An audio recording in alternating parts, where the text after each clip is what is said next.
Blessed are those who are persecuted for righteousness' sake, for theirs is the kingdom of heaven. They were stoned to death.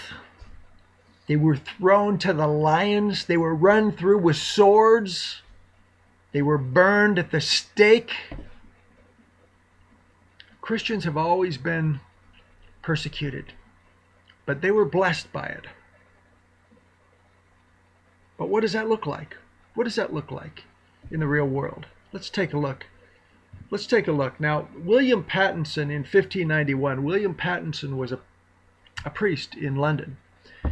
And that evidently was a tough job to be a priest in London in 1591, because he held a mass in a private home.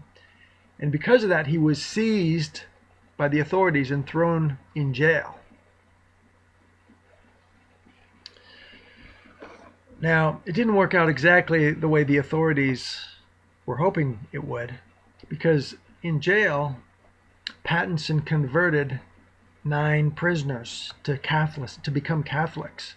Now, when the authorities found out about that, they did not like it at all. In fact, Pattenson was hanged, drawn, and quartered. I guess that's what it looks like. For theirs is the kingdom of heaven. It's not a pretty picture. But let's look at another example. Flaccus, a powerful Roman government official. Flaccus. Saint Petronilla caught his eye. Lovely Saint Petronilla caught his eye, and he proposed to her for marriage. And she wanted to live a chaste life, and she turned him down. And Flaccus didn't like that at all. He had her thrown in jail because she didn't accept his proposal. Now, there is another version of this story which I should mention. In the other version, Flaccus is not just a powerful government official, but he's actually a Roman pagan king. And when Saint Petronilla turned him down, he pressed the issue, and to the point where Saint Petronilla stopped eating and drinking and died after 3 days. Now, that version of the story is a little questionable, because it seems improbable that she would die after 3 days without eating. Highly improbable. However, no, it's a little more extreme to go without drinking, so anything's possible. Now, there's actually a third version to this story. The old inscriptions, according to the old inscriptions, Saint Petronilla died. She was murdered for her faith. In any case, whichever of the 3 versions is true, Saint Petronilla evidently came to a painful end. Now, Saint Felicula, the foster sister of Saint Petronilla, was in prison also. She was in prison for her faith, and after Saint Petronilla died, Saint Felicula stopped eating and drinking. And because she did that, she was thrown into the sewer where she died. That's a tough way to go. So she died in the sewer.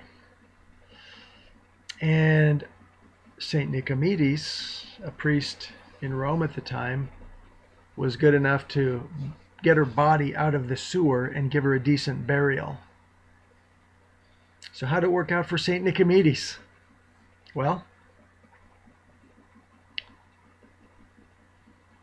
he was seized by the Roman authorities, ordered to sacrifice to the pagan gods, and when he refused, he was whipped to death. That's a tough way. That's tough. So blessed are those who are persecuted for righteousness, for theirs is the kingdom of heaven. It doesn't seem like these saints are having a heavenly end. It doesn't seem like they're having the ends of their story don't seem very heavenly. But are those the ends of their story? Let's see what the saints themselves have to say about this. Saint Bernadette was quoted as saying, it is in loving the cross that one finds one's heart. In loving the cross.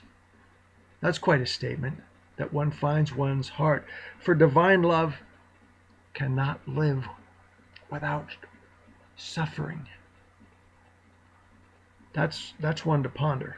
Divine love cannot live without suffering. Now, Saint Padre Pio said, the longer the trial to which God subjects you, the greater the goodness in comforting you during the time of trial and in the exaltation after the combat.